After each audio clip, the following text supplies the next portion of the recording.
Assalamualaikum. Baik, kita bersua lagi untuk menyambung tajuk pelajaran kita ya. Berkaitan dengan Perang Dunia yang Kedua ya. Okey. Di pelajaran yang lepas kita telah mempelajari Perang Dunia yang Kedua yang berlaku di Eropah ya.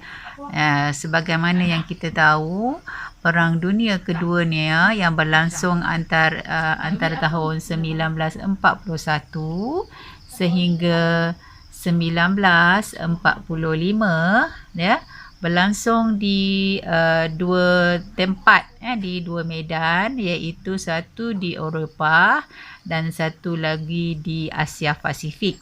Okey. Baik, kalau sebelum ni kita telah membincangkan Perang Dunia Kedua di Eropah. Okey, untuk kali ini kita bincangkan pula berkaitan dengan Perang Dunia Kedua di Asia Pasifik. Juga dikenali sebagai Perang Pasifik. Okey. Baik, untuk tajuk ini awak boleh rujuk di muka surat 64 sehingga 66 ya. 64 sehingga 66. Okey. Baik, kita teruskan ya. Perang Dunia Kedua di Asia Pasifik ini yang juga dikenali sebagai Perang Pasifik ya. Di mana kawasan Asia Pasifik itu ialah di Lautan Pasifik sendiri, Lautan Pasifik Laut kan, kawasan tu, Tanah Besar Asia Tenggara dan juga Kepulauan Asia Tenggara. Okey, ini termasuk kita lah, termasuk kita Tanah Melayu ya. Baik, pada masa Perang Dunia yang Kedua ini di Asia Pasifik ini, satu kuasa besar yang kita dapat lihat ialah Jepun. Jepun kalau masa perang, kalau masa di Eropah, satu kuasa yang disebut-sebut ialah Jerman. Ya. Kalau di sebelah timur ini, di sebelah Asia ini, Jepun. Jepun pada masa itu telah muncul sebagai kuasa tentera di Asia, dan dia juga menjadi satu kuasa imperialis.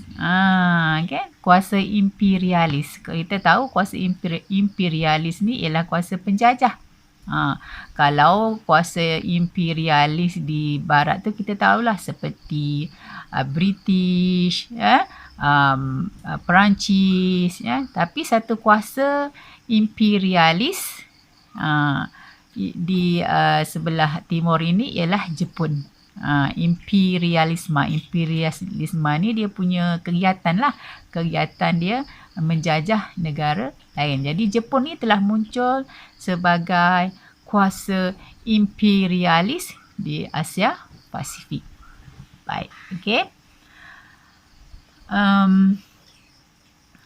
Jepun pada masa ini, pada era ini ya, pada masa itu, pada era pembaharuan Meiji ya, pemerintahan Meiji, Jepun telah muncul sebagai negara industri yang terkenal di sebelah timur ya. Kemudian dia juga telah muncul sebagai kuasa tentera yang kuat.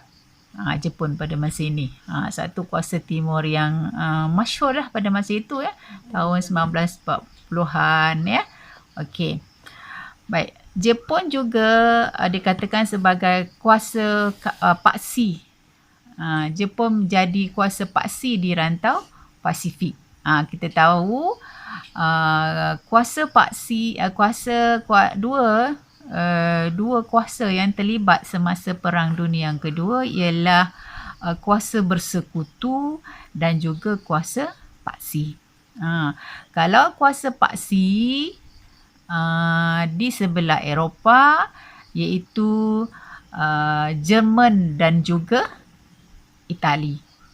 Kalau di sebelah timur, di sebelah Asia Pasifik, Jepun adalah kuasa paksi. Jadi kuasa paksi tu dia ada 3 kuasa yang besar, Jerman dan Itali di sebelah barat dan Jepun di sebelah Asia, ya. Okey.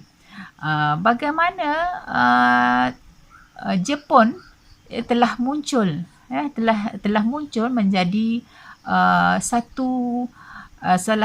sebuah kuasa paksi, ya, di rantau Asia Pasifik. Di rantau Pasifik, ya, Asia Pasifik, ya. Sebab apa dia boleh muncul? Selalu kalau kita tu kuasa yang menjajah sebuah negara lain tu, biar kebanyakannya adalah kuasa Eropah, ya. Tapi Jepun telah menjadi salah satu kuasa paksi yang juga terlibat dalam Perang Dunia yang kedua. Okey. Pertama ialah dasar perluasan kuasa Jepun. Ya, dasar perluasan kuasa Jepun ini, ya, adalah berikutan. Jepun memerlukan barang-barang ataupun bahan-bahan mentah untuk keperluan industri dia.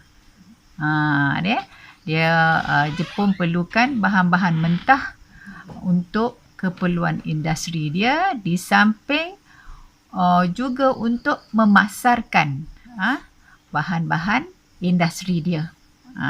Okey. Untuk dapatkan ini, Jepun perlu luaskan kuasa dia, kawasan dia, untuk cari tempat yang ada bahan mentah, untuk cari tempat pasarkan barang-barang industri dia. Okey. Jepun juga menjalankan dasar perluasan kuasa apabila pengaruh golongan tentera yang berpendapat masalah ekonomi dapat diselesaikan dengan menakluk kawasan yang kaya dengan bahan mentah dan untuk dapatkan kawasan pasaran barang-barang industri. Pengaruh golongan tentera. Golongan tentera ni kata salah satu cara untuk selesaikan masalah, untuk dapatkan bahan mentah, untuk dapatkan kawasan pasaran, Jepun mesti menakluk kawasan-kawasan tersebut. Jadi General Hideki Tojo, Perdana Menteri Jepun pada masa tersebut telah mengheret Jepun dalam Perang Dunia kedua ni pada Oktober 1941. Salah satu tujuan dia supaya mereka dapat ataupun Jepun dapat menakluk kawasan-kawasan yang mempunyai bahan mentah, dan kawasan tersebut juga menjadi tempat barangan Jepun, barangan industri Jepun dipasarkan. Baik. Kemudian dasar perluasan kuasa Jepun juga adalah kerana adanya timbul Orde Baru Asia. Apa dia Orde Baru Asia? Iaitu matlamat dia mengembangkan kuasa, kebebasan ekonomi dan menentang imperialisme barat, ya. Jadi Orde Baru Asia ni awak boleh rujuk di muka surat 65. Apa maksud Orde Baru? Iaitu, ya,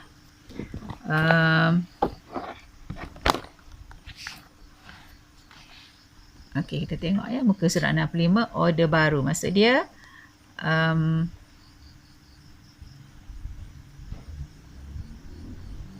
bermaksud rancangan Jepun untuk menyingkirkan kuasa imperialis barat di Asia. Contohnya kalau di tanah Melayu pada masa tu, ada kuasa imperialis barat, iaitu apa? Iaitu British, kan? Jadi dia nak menyingkirkan kuasa-kuasa barat ini. Kalau di tanah Melayu, British lah. Kalau di Indonesia, Belanda, kan? Dan menganjurkan perkongsian kuasa serta kekayaan yang lebih adil dalam kalangan negara di Asia. Ya, maksudnya bagi Jepun ni, biarlah kekayaan Jepun, biarlah kekayaan Asia ni dinikmati oleh orang Asia, bukan oleh orang Eropah. Okay, jadi Orde Baru Asia ni matlamat dia agar dapat menghalau kuasa barat, kuasa imperialis di Asia, dan agar hasil kekayaan Asia ni dinikmati oleh orang Asia sahaja. Tu ada slogan dia, ya. Masa Jepun menduduki tanah Melayu tu, dia ada dia punya slogan, iaitu Asia untuk Asia, ya. Maksudnya dia cuba halau orang imperialis barat, kerana imperialis barat ni telah mengambil hasil-hasil ekonomi di sebelah Asia. Okey. Ini dasar perluasan kuasa Jepun. Dasar perluasan kuasa Jepun ini juga telah mengheret Jepun dalam Perang Dunia Kedua. Okey.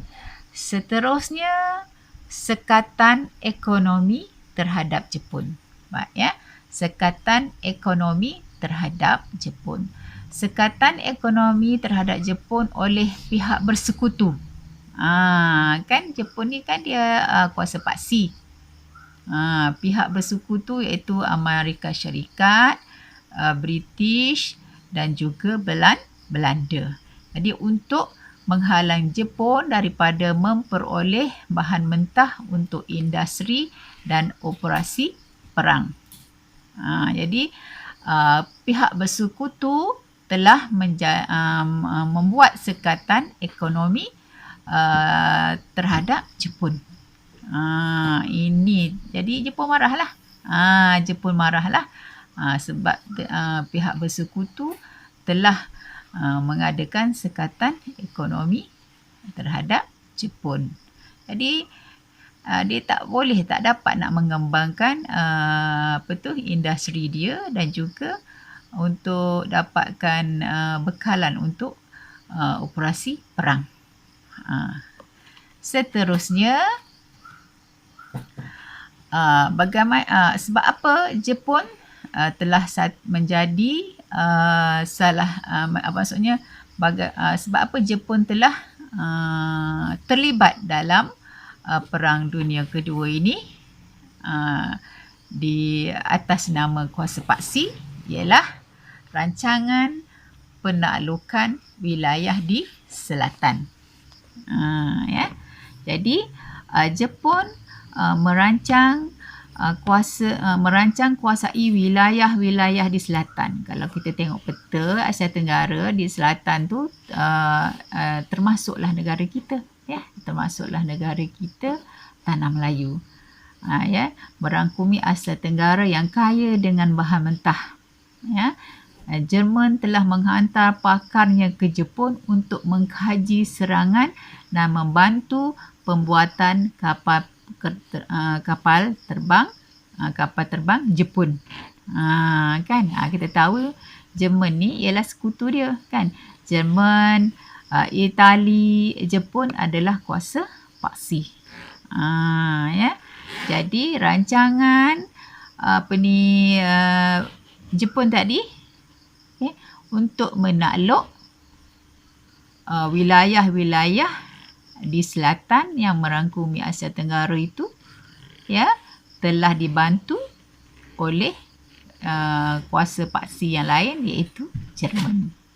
Tujuan dia adalah untuk mendapatkan bahan mentah. Ya, mendapatkan bahan mentah di negara-negara di Asia Tenggara. Okey. Jadi tiga perkara ini tadi, dasar perluasan kuasa dia, Jepun, dasar perluasan kuasa Jepun untuk dapatkan barang industri, untuk dapatkan bahan mentah, ya.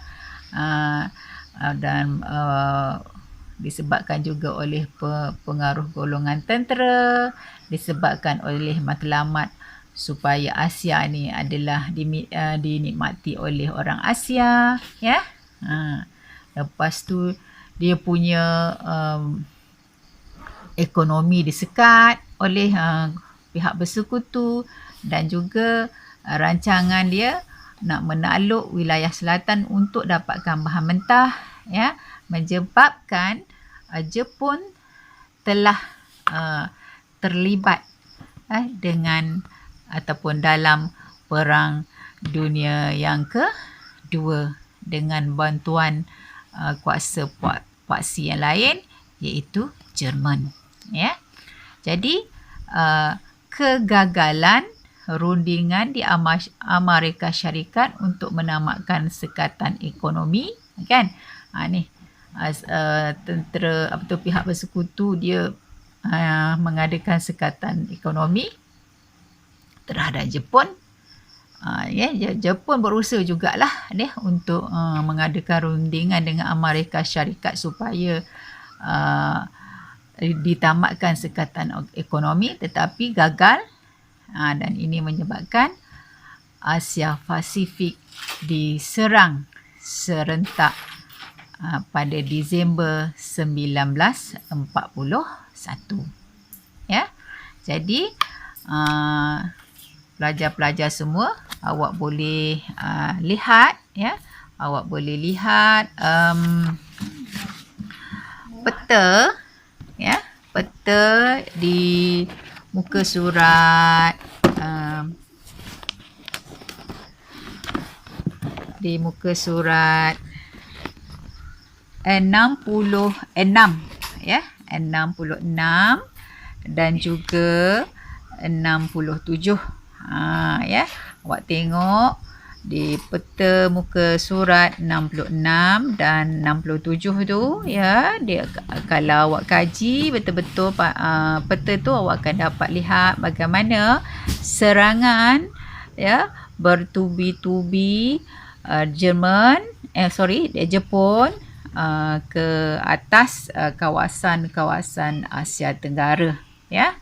Okey, awak tengok di penerangan di tepi di muka surat 67 tu, ya.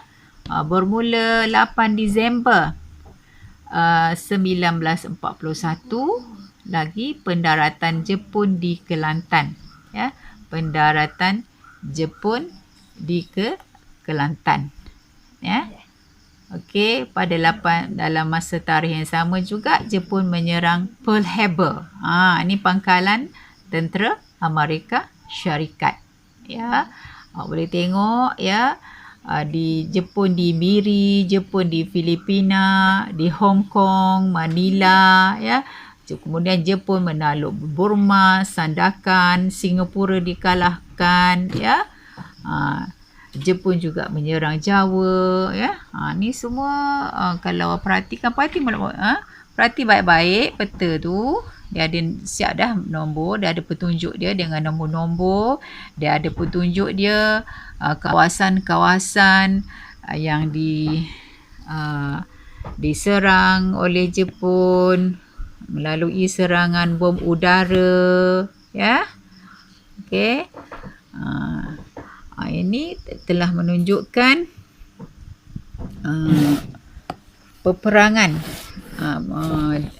Perang Dunia Kedua, di mana Jepun telah habis-habisan melumpuhkan kawasan di sebelah Asia Tenggara, ya. Okey. Cikgu harap awak semua boleh rujuk nota yang cikgu bagi ni, ya. Selepas ni cikgu akan snap gambar nota ni, cikgu akan hantar ke WhatsApp group kita, ya, kelas.